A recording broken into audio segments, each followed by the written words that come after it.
Jēzus teica, ka jebkurš augs, kuru tēvs nav iestādījis, tiks izmests. Fariseisms ir ļoti liela problēma, kur priesteri ir apsēsti ar dēmoniem. Viņi savu dzīvību neglābi un citus ved pazušanā.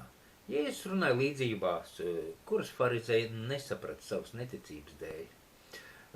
Labībā nezāles ietekmē ražu un samazina to. Līdz ar to raža ir slikta un peļņa ir maza.